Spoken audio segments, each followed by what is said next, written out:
Each year, Microsoft Research hosts hundreds of influential speakers from around the world, including leading scientists, renowned experts in technology, book authors, and leading academics, and makes videos of these lectures freely available.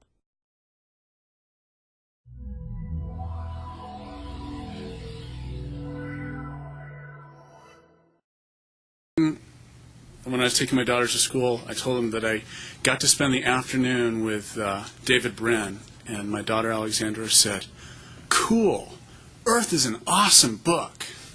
She's 12 years old. I figured, I have to say, I was awfully proud of her at that very moment. We're very fortunate to have David Brin with us this afternoon. For those of you who follow his books, which have won Hugo and Nebula awards, as well as several other mentions of distinction.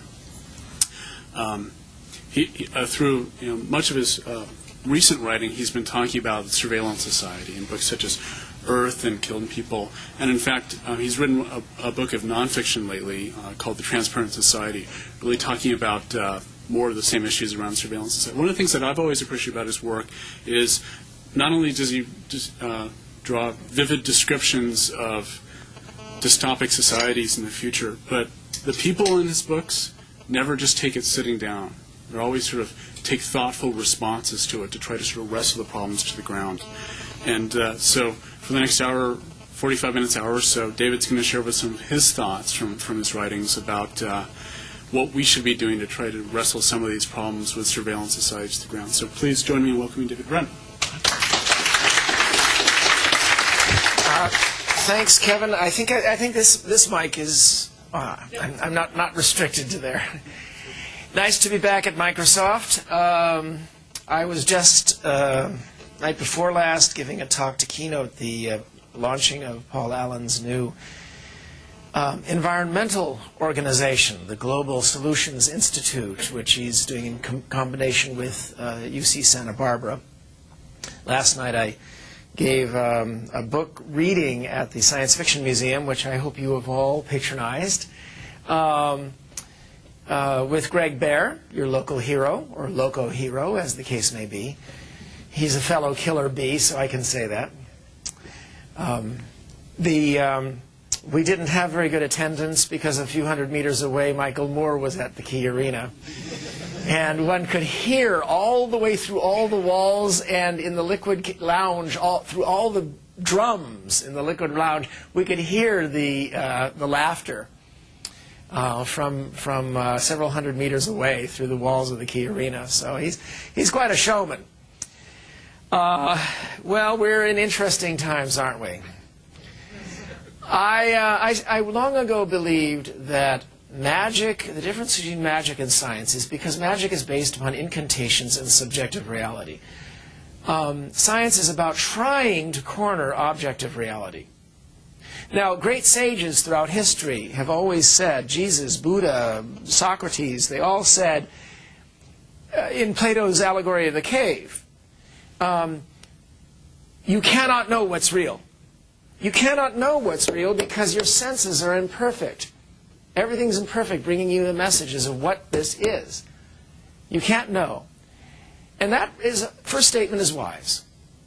And it should have led to humility and good stuff. But then they always copped out and then said, so give up and search and get real truth through incantations. Incantations of faith, incantations of logic, incantations of meditation. Get truth from my prescribed method of incantation, because the real world is hopeless. Until Galileo came along and said, you're right. I can't know what this is perfectly. My senses are flawed. I color what I see by what I want to see. I can lie to myself. The one phrase that can save your marriage. The one phrase that can start a marriage. I can lie to myself. But by comparing notes with others, by doing experiments, by measurement, and comparing what's everybody can find about this. We can corner objective reality, which none of us can ever see. And I can not find out what this is, but I can find out a whole lot of things that it's not. And by carving away what it's not, we can make some progress. Now, this led eventually to something empirical called the Enlightenment, also called modernism. And in my opinion, that's where the war is right now. Forget the left-right political axis. I mean, for God's sake, do you know anybody who can define it? You've been satisfied defining yourself on something that you can't even define? For heaven's sake, if for no other reason, abandon it because it's French. It groups together odd couple alliances that have nothing to do with each other, and it makes us completely ignore the real cultural war that cuts through every single one of these groups. And that is, are they romantics or are they believers in progress, in science, in the Enlightenment, in negotiated pragmatism?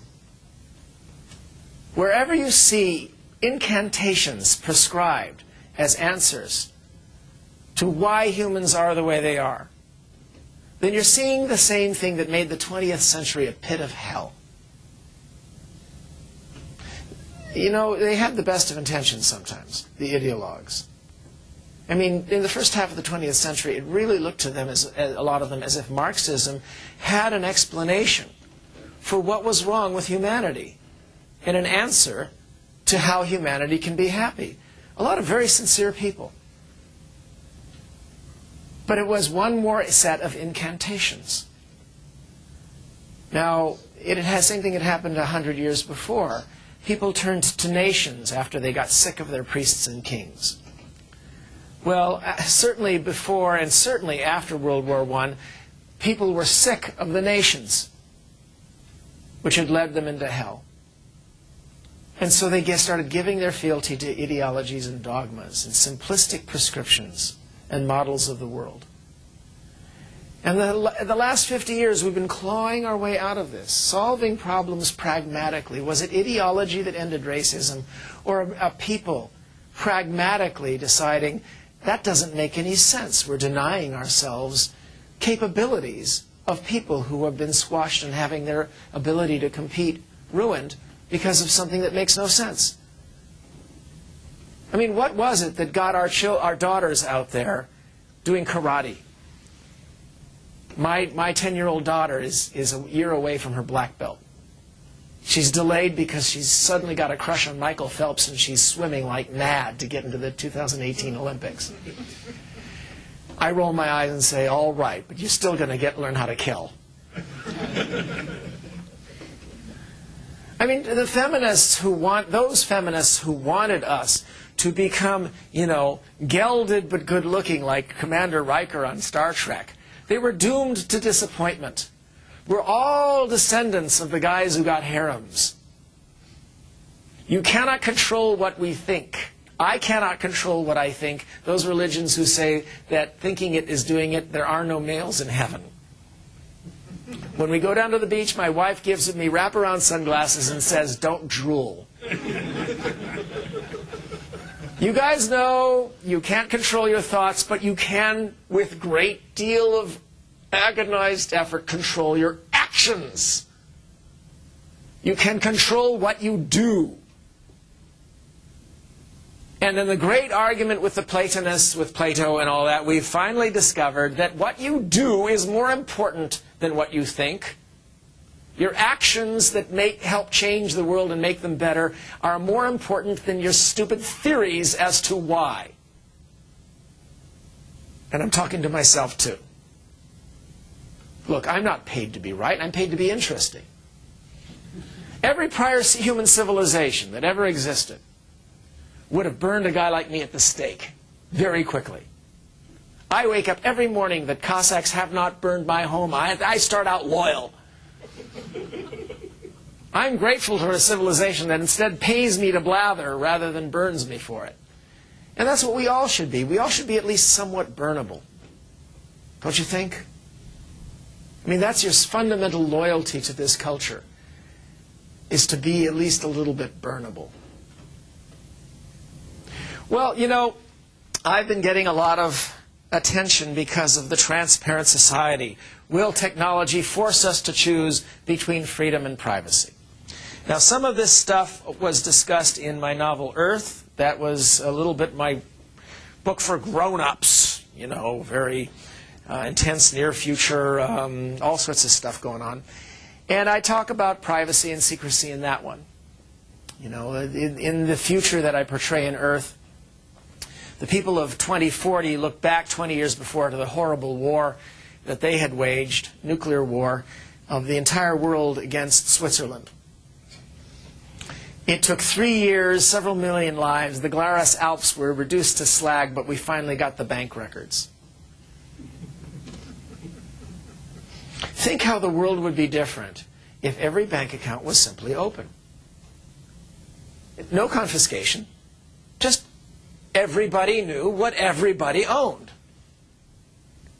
Now, a great many rich people would be embarrassed, but if they got it fairly, what's the real harm? I get a little radical sometimes, but it's not left and right.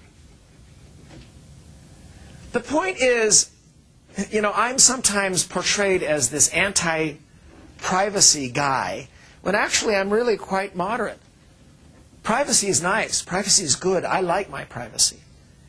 But I can see we're entering a 21st century. It's sometimes called Brin's corollary on Moore's law. Every 2 years, the cameras get smaller, more acute, cheaper, and more mobile, at a rate that matches Moore's law. Now, what the heck are you going to do about that? Within 10 years, your children will be buying stickers, you know, those rolls of stickers, and they will be penny cams, each with their own IPv6 URL, and they'll stick them on walls anywhere they want. What are you going to do in a world of penny cams? What are you going to do in a world in which the biologists succeed at doing to their labs what the cyberneticists did to the room-sized computers? Putting them on everybody's desktop, including pimple-faced, asocialized but brilliant teenagers who proceed to invent viruses. Well, what's going to happen when the quotation marks go away? When a molecumac on your desktop, I really should rephrase that here, on your desktop can synthesize any known or unknown organic compound. Are any of you ever going to eat food served by resentful teenagers at McDonald's? Our only hope will be, A, that robots take over in McDonald's, and that would suit the trend. Good. Gross labor should be done by machines. Or the ratio of socialized and responsible, pimple-faced, brilliant teenagers, hackers, remains and grows much larger than the ratio of those who are homicidal jerks. It's that ratio that we absolutely count on to prevent what Thomas Friedman called the super-empowerment of the angry young man. He, by the way, has just joined the rats deserting the sinking ship. Go look at the latest issue of American Conservative magazine, by the way. I mean, the number of conservative commentators who in the last 2 weeks have all of a sudden jumped ship is staggering. George Will just jumped. Pat Buchanan. It's amazing. But Thomas Friedman spoke of the super-empowerment of the angry young man. The dispersal of the power to harm through technological means is going to continue during the next 20, 30 years. The only thing that can save us is by making sure that education spreads like mad, but that also includes your ability to use these things. So you've also got to include, throughout the world, a larger share that most of these bright young people are stakeholders. That they feel the expression that I often ask people to say aloud to themselves. It's on my bumper. IAAMOAC. I am a member of a civilization. one that deserves my loyalty. There's a little thing I was doing. Is this a Sharpie? I shouldn't write on here with a Sharpie. Here's one.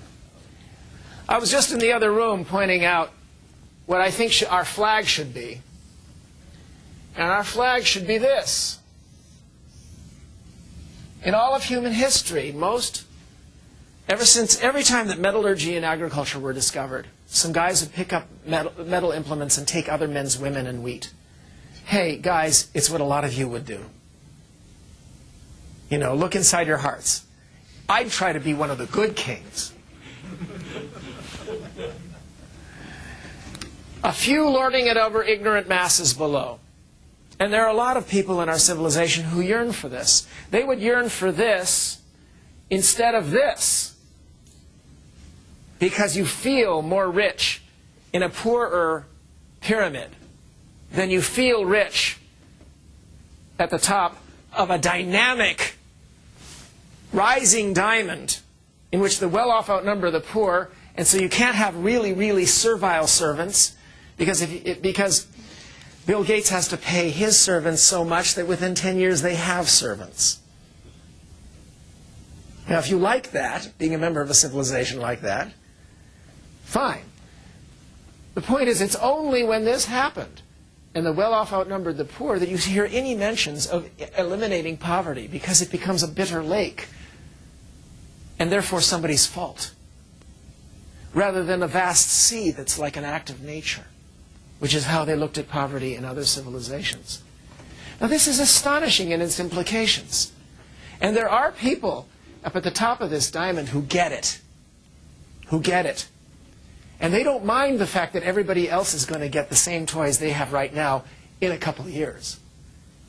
Part of their pleasure is getting those toys just a year or two before everybody else, while giving back to the civilization enough so that no child inherits this position. It's not illegal for somebody to have bad luck or make bad decisions and be poor, but it's wrong for their children to inherit such a position. They should all become engineers.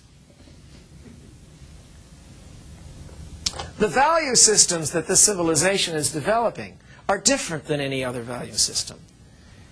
If you take a look at those pyramidal cultures, and you see that the romantic worldview was promulgated in all of them, it has certain basic themes. Nostalgia.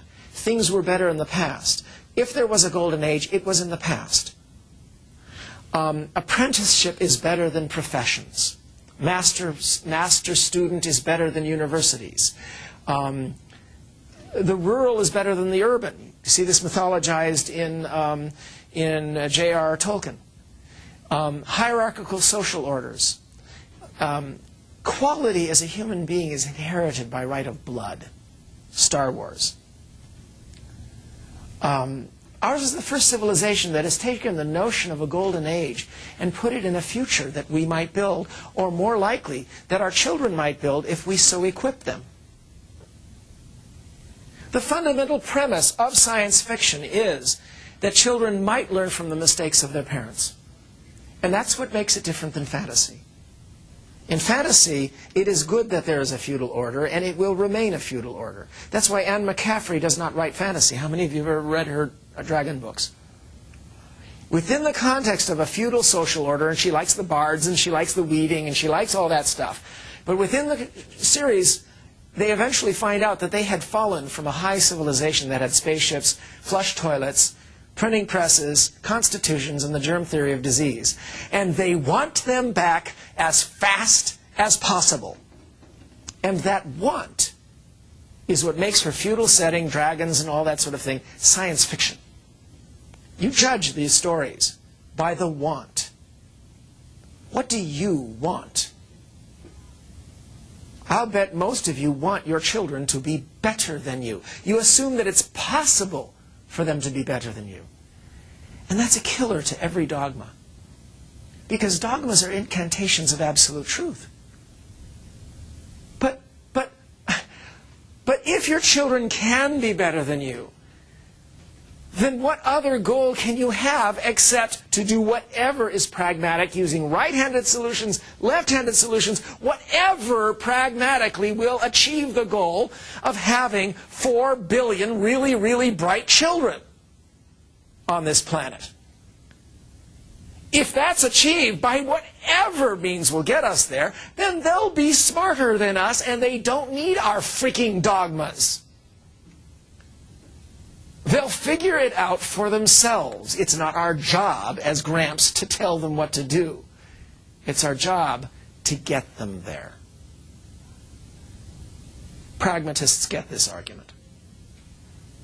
Romantic dogmatists don't. And that's what I think the war is right now.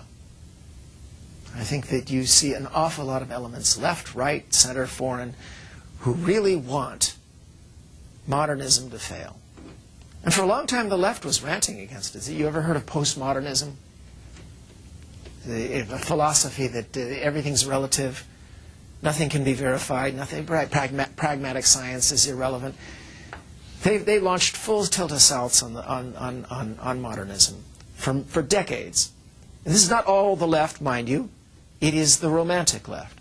And right now we see all 3 seats of government in the United States controlled by romantics of the right. That is about the softest terminology I could use. My point in the Transparent Society is that none of us likes accountability to be applied to ourselves. Given a choice between accountability and privacy, we always like privacy for ourselves and accountability for our enemies. But when you get right down to it, in all of human history, I'm reading Jared Diamond's new book, Collapse. Anybody ever heard of Jared Diamond? He wrote Guns, Germs, and Steel. Genius, a real curmudgeon. You know, those of you who are in the game end of, I'd like to talk to you afterwards. You know, I wrote a game with him, and all of a sudden he changes his mind. Oh, well, you know, you put up with your geniuses. I'm reading and reviewing his new book, Collapse, which isn't on the market yet. And he discusses the rise and fall of civilizations from an ecological point of view, which is vastly more intelligent than the Toynbee, oh, they were young and vigorous in their middle age, and then they landed into senescence and decline. But in my opinion, the ecological explanations are a subset of one simple thing. Is your civilization agile enough and smart enough to notice what's going wrong and do whatever it takes to save your children? To me, that's the fundamental thing. What I believe is that there has only been discovered one antidote to error, and that's something called criticism. And the great irony that explains most of human history in just one line is human beings hate criticism. And if you're a powerful leader, you have the power to suppress criticism. Criticism is dangerous for your position in power, even though it is the one thing that you need in order to engage in good statecraft. Good statecraft and a leader's security in power, smug security in power, are in countervailing interests. And most civilizations, because the leaders were in charge, chose this approach.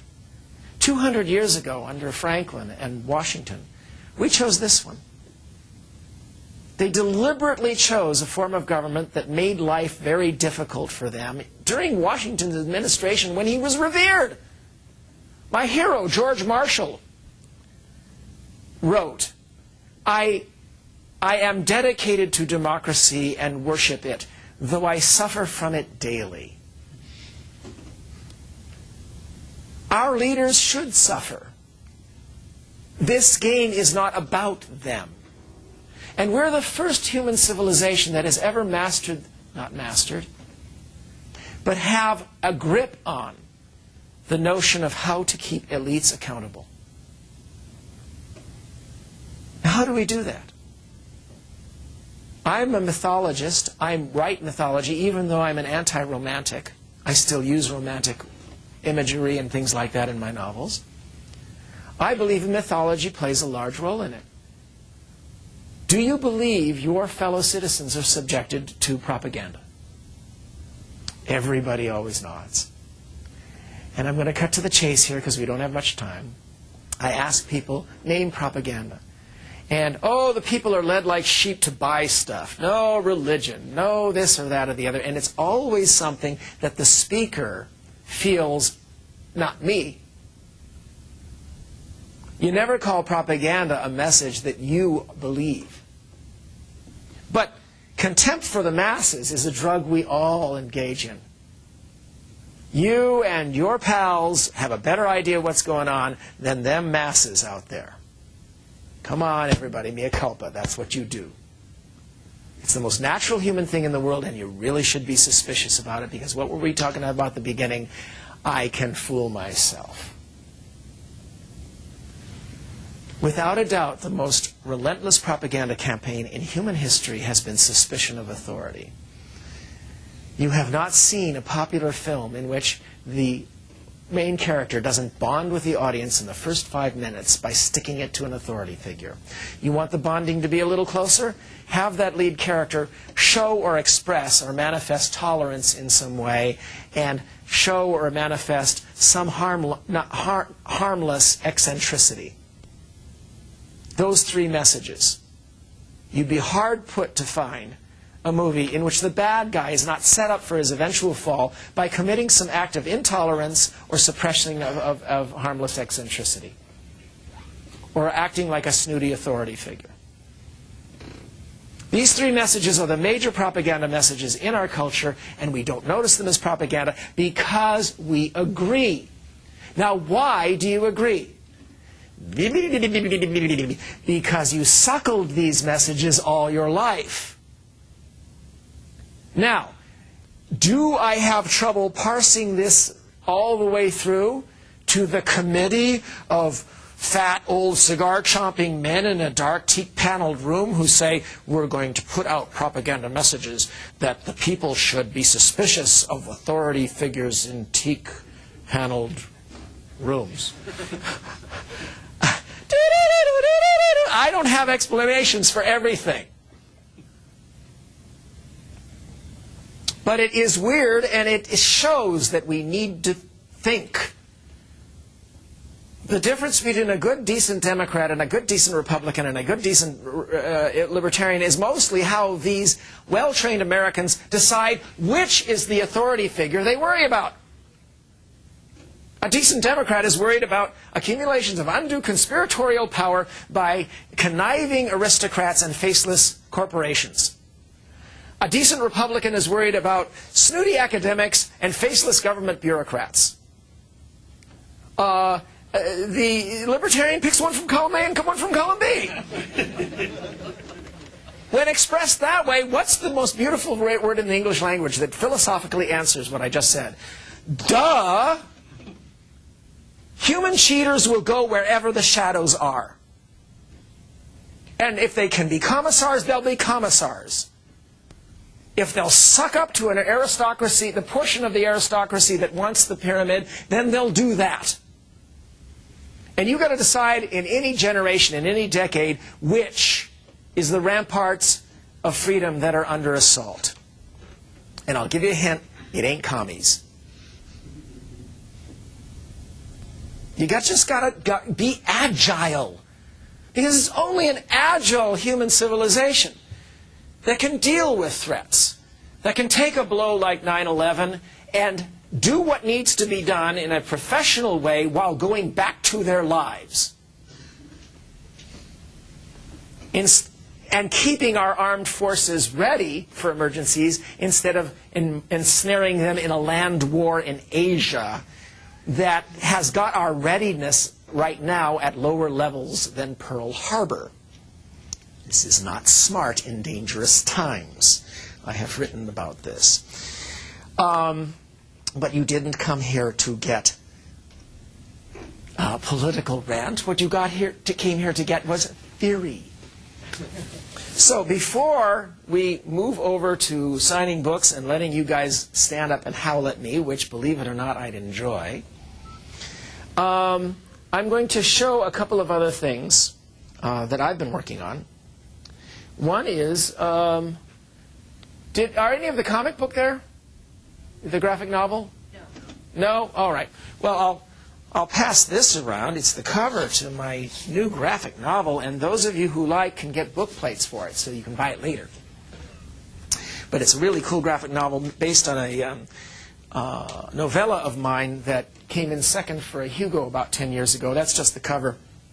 You might have heard of Thor Meets Captain America, a novella that takes a very weird theory that probably is true, that the Nazis were trying to do industrial strength necromancy while killing people. 50% of human cultures practice necromancy, the belief that death is the most powerful source of magic. So why wouldn't they? They were killing them anyway. And so in this world, they succeed, they call up the Norse gods, and we're in real bad trouble. So it's very beautifully painted by the artist Scott Hampton. What else have I been engaged in? I've been trying to invent a new form of online chat. Venture capitalists are like movie producers nowadays. The best answer is always, you never get fired for saying no. If only this were the 90s. Could say that in about a dozen different ways. So what else? I'm going to show you something really cool in a minute. It's an online game that was inspired by your local science fiction museum. I'm on the board of advisors. In fact, I'm attending a party there tonight, hosted by your own Paul Allen, in which, believe it or not, I have to fork out over money because I'm a member of the board of advisors, and they want to say, we want to say that all of our board of advisors are members of the holodeck circle.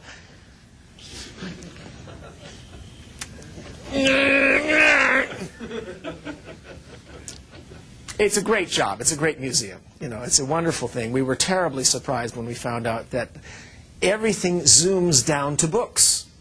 You go to the eye candy, you see the wonderful weapons, and your eye drifts down to a little area down below where there are books, and they talk about the ideas. It's what we asked for. You know, we didn't ask for an equal time in volume or cost. Just let the eye glide towards some books. And it's great. It's wonderful. I'm very disappointed that the wall of weapons doesn't have the ZF-1, though. Anybody know what the ZF-1 is? Gary Oldman in The Fifth Element? The ZF-1, it's good for righties and lefties. You remember that? Oh, people ask me what my favorite science fiction films are. And I say, where are my dials set? I even go to see Lucas films, but I set my morality as well as my adulthood and critical faculty dials to 0, and then I rip out the wires. Just about the only films that I go to that I zero out morality. Going to The Fifth Element, I properly zeroed out common sense. And then I sat there, and I let the director simply pour his joy. I mean, those of you who've seen it, have you ever seen anybody happier than the director of that movie? You guys are paying me to do this, so I'm not going to let you down. Look at this. No, look at this. Look at this. And I said, right, I'll get back to that stuff. Calm down. I'll get back to all that stuff. But first, an aria.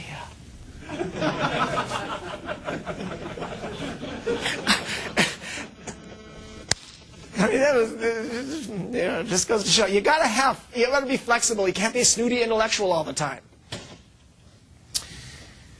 Being a flexible and adaptable human civilization has got to be what it's about. And as the corollary to Moore's law continues, as the cameras get more and more in the world, as databases keep more track of us, we have to take a look at the eyeglasses and the books. Eyeglasses and books are fundamentally augmentations of human vision and memory. We're monkeys. We want to see, we want to know. Human memory was capable in the old village of knowing the names, faces, identities, and reputations of 1,000 to 4,000 people. 4,000 if you were the guy who was gregarious and was sent with the cart to the nearby town, where you could make deals by handshake, by reputation. You remember, as late as Shakespeare, the worst thing to happen to a man was to be forsworn because his reputation would go to hell. We are exactly the same, only our reputation is artificially and prosthetically augmented with all these things. They substitute for the handshake level reputation. Well, when you're walking down the street in the future and a lens in the corner of your glasses is scanning everybody's faces as they go by and looking them up, but not necessarily a government, just any old database, finding out who they are and then writing their names under every person that's going by. Maybe putting a little flare image if they might have a worrisome reputation. The first couple of lines of their preening net face, or dissenting opinions from their ex-spouse, depending on how you tuned your glasses. Their dating profiles. Pass by a beautiful woman, see a dating profile. Oh, she looks at you, bursts out laughing. There's a French phrase, guys, plus ça change, plus c'est la même chose. The more things stay the same. The point is, you'll be able to go to a tinker in Bangkok and say, "Sis, would your curio shop in Duluth like some of these?" And he's tapping and he's looking at your sister's accounts and you and all that. And he says, "I can deliver 12 by next Thursday." And you shake your hands and both of your glasses have witnessed it. And you walk away. The village is coming back. We have no choice. The village is coming back. These cities, their anonymity, there were some pleasures to them, but also loneliness. The question is not whether or not the village is coming back, but which village. Because there's some pretty awful things about those old villages. Local patrician families controlling the cops and the judges. Local gossips and busybodies invading your lives and invading your privacy and threatening you all the time. Read Babbitt.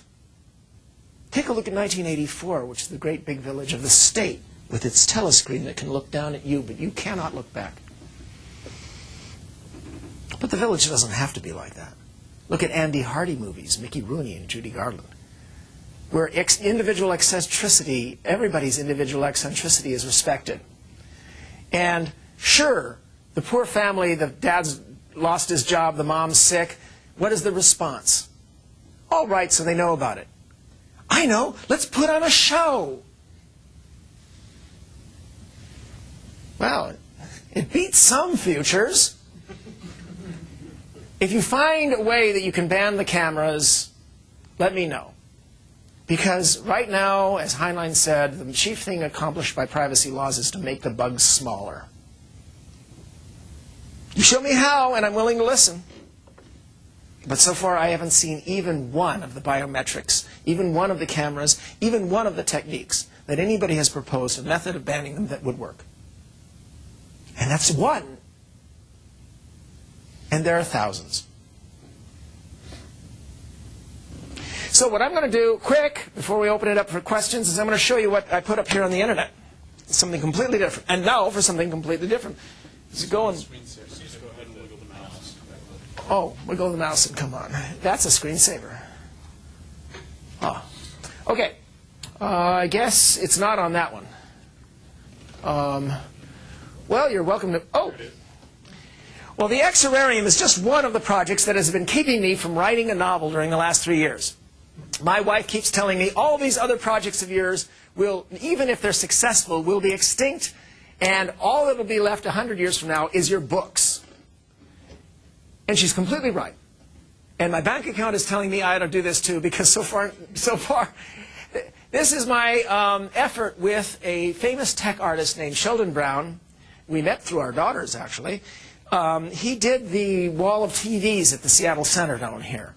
He's a world-renowned tech artist, and he's head of the effort down at UCSD to create a new college within UCSD that defies C.P. Snow's declaration that two cultures will never meet, because it is specifically aimed at tech art, at combining art and science. And this is our notion for how to get either a museum exhibit, because we were inspired by the Science Fiction Museum, or an online game that would be fantastically educational while at the same time exciting, fun, and possibly a moneymaker. The notion is, well, Steve Jackson Games made a game out of my Uplift universe in his GURPS role-playing system, in which he used dice. And I spent a lot of time, because I'd been around the contact people. I'm the one science fiction author on the SETI committees. You know, if contact is made, you know, I'll be dragged off into the night. But the point is that what that was a dice rolling system where you would choose a star, choose a solar system, choose a planet, and an ecology, and work your way on up, and develop, using some plausible statistics and odds, develop a sapient life form, including its personality that would largely result from, for instance, where it was on the food chain, how paranoid it would be, and things like that. Well, the Xorian is an attempt to take that off the page and dice and all of that. Let's see now. And see now, do I just simply press the... there is no narration, but is this the arrow I want? Down here or up here? How do I get it to move along? Try the numbers. Oh, the numbers. Yeah, that'd do it, wouldn't it? All right, well, there's our bios. And there's what he does and what I do. I have these. See, my children won't ever have to wear these. Nobody ever pities me. I had 47 years of perfect eyesight. Okay, well, what you do is at the creation stations is phase one, where you create a solar system, you create a planet, and then an ecosystem, and then the individual sapient life forms. And then, when that is done, and it's done in the museum environment or the online game, it's done in two levels. One is, do you really want to get involved in the science? Fine, let's do the fine-tuning. But there are great big red buttons in the front of all these things for busy days or when kids are going around. Because if you've ever been to a place like the Exploratorium and stuff like that, they really want quick results. Bang! You chose a hot star! It'll have a wide life zone, you know. But you better not get too close. Bang! You chose a water world. You may not get hands on fire. You know, stuff like that.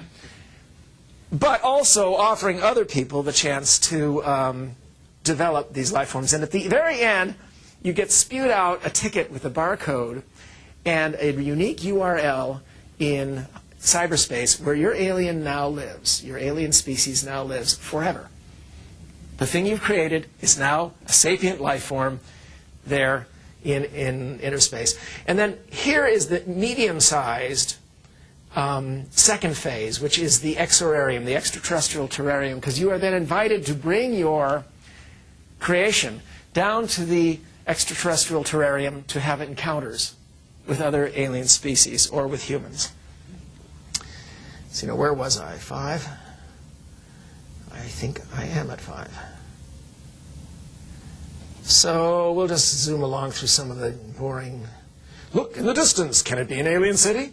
So some of the new graphic rendering systems can render these things very, very efficiently and very quickly. So you replicate evolution at the creation stations, guide and modify it, and maybe uplift an alien civilization. One-touch creation that's vivid for kids. You can, on the online game, it can be different levels of the game for kids, and of course that includes different levels of violence. Sophisticated stages for the patient and the savvy, and your unique culture coded forever. And I think that is 8. And the most lavish version is that would take the most museum space is you do your creation stations, I need to use this, at the, on the rim overlooking the galactic center. And then you're invited to take your creation down, a stentorious voice as stars and holographic images flash around you.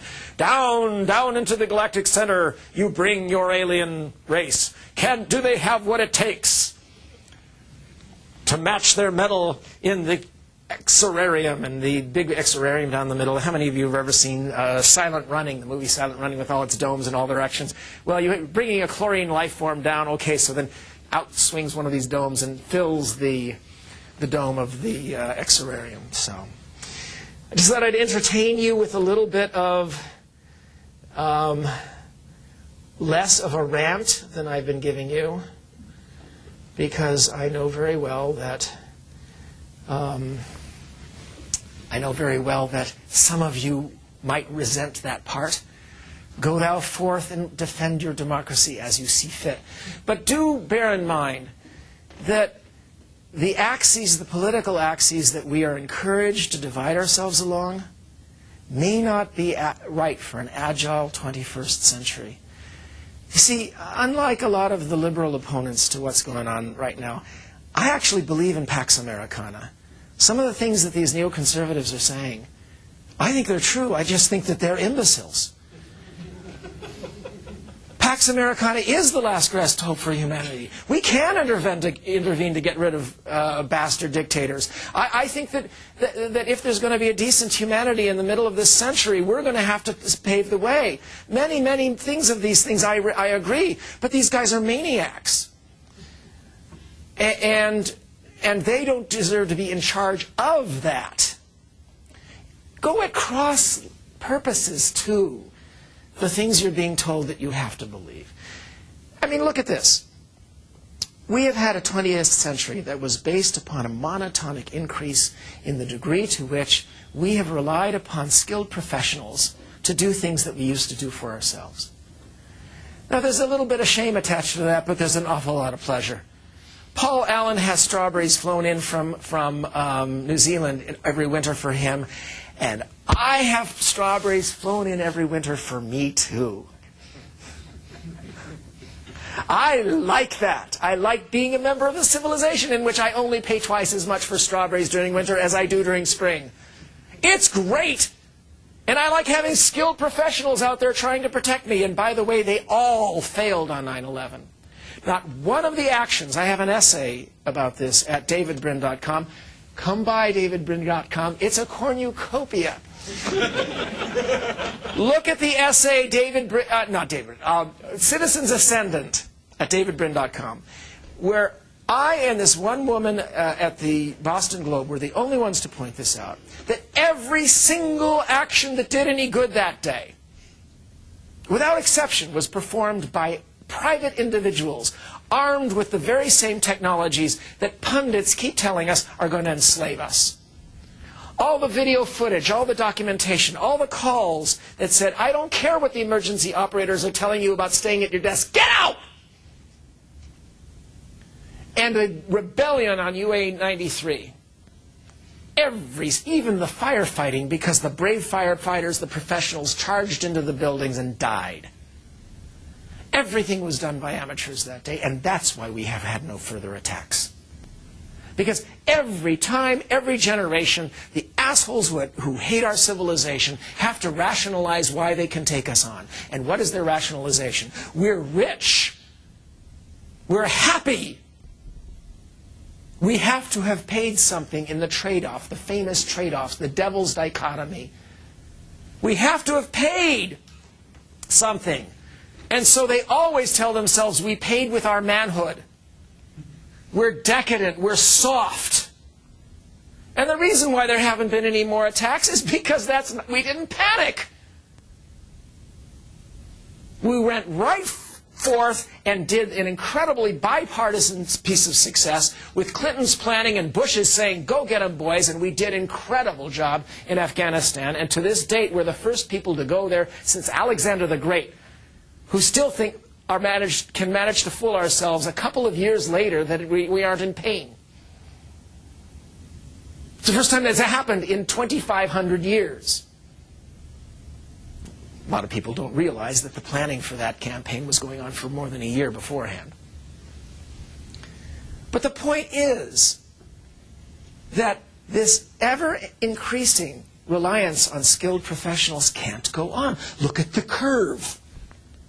At the rate that it's been taking place, we would need an American population of 20 billion people, all of them professionals.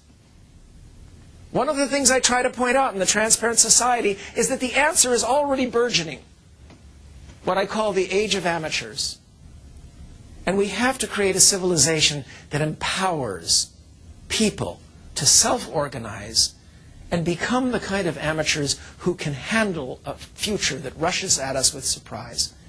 Because these wispy little prefrontal lobes above our eyes, these are what we use to probe into the future. The Bible refers to Moses having lamps on his brow, and this was mistranslated again and again as horns. So all the medieval images, including that wonderful sculpture of Michelangelo of Moses, show Moses with horns.